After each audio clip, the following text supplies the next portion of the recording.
পটিয়ার হাইদগাঁওয়ে আকবর শাহ এর ১৩০তম বার্ষিক উরুস শরীফ আগামী ৩ ফেব্রুয়ারি মহাসমারোহে অনুষ্ঠিত হবে। শাহ আকবরিয়া কমপ্লেক্স পরিচালনা কমিটির উদ্যোগে প্রতি বছরের ন্যায় এবারও উরুস সুষ্ঠুভাবে সম্পন্ন করতে ইতিমধ্যে ব্যাপক প্রস্তুতি নেওয়া হয়েছে। এই এলাকার হাজ্য খেলিশর দক্ষিণ কুষ্টিয়া এবং পটিয়ার হাজার হাজার ভক্তবৃন্দ উরুস শরীফের সমাগম হয়। প্রতি বছরের ন্যায় এবছরে ইনশাআল্লাহ আমরা সুন্দরভাবে উরুস শরীফ উদযাপন করতে যাচ্ছি। গেল মঙ্গলবার সন্ধ্যায় মাদ্রাসা মিলনায়তনে আয়োজনের সার্বিক বিষয় নিয়ে এক প্রস্তুতি সভা অনুষ্ঠিত হয়।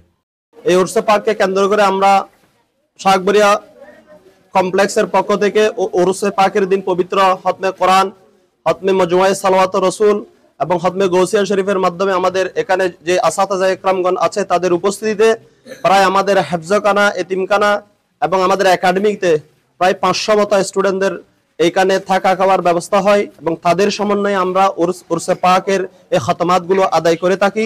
এতে বক্তারা বলেন, শাহ আকবরিয়া কমপ্লেক্স পরিচালনা কমিটির উদ্যোগে প্রতি বছরের ন্যায় হযরত আকবর শাহ এর বার্ষিক উরুস মহাসমারোহে অনুষ্ঠিত হয়ে আসছে।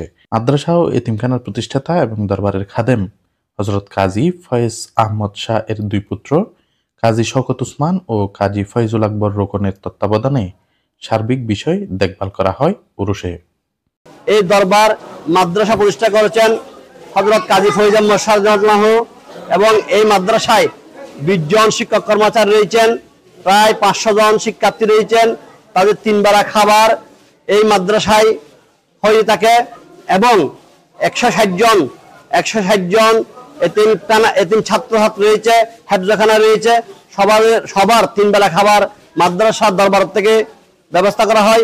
উরুস শেষে যে আমরা প্রতি বছর উরুস করি, আপনারা যে হাদিয়া আনেন, নজরানা আনেন, সেই নজরানা হাদিয়া খরচ করার পর যা অবশিষ্ট থাকে সেই অবশিষ্ট টাকাগুলো আমরা মাদ্রাসাকে দান করি। যথাযোগ্য মর্যাদায় সুষ্ঠু ও সুন্দরভাবে উরুস সম্পন্ন করতে সকলের সহযোগিতা কামনা করেছেন শাহ আকবরিয়া কমপ্লেক্স পরিচালনা কমিটির নেতৃবৃন্দ।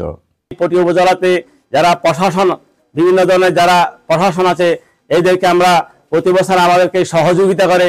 এখানে আইন শৃঙ্খলা রক্ষার্থে ওরা আমাদেরকে সার্বিক সারা রাতব্যাপী সহযোগিতা করে।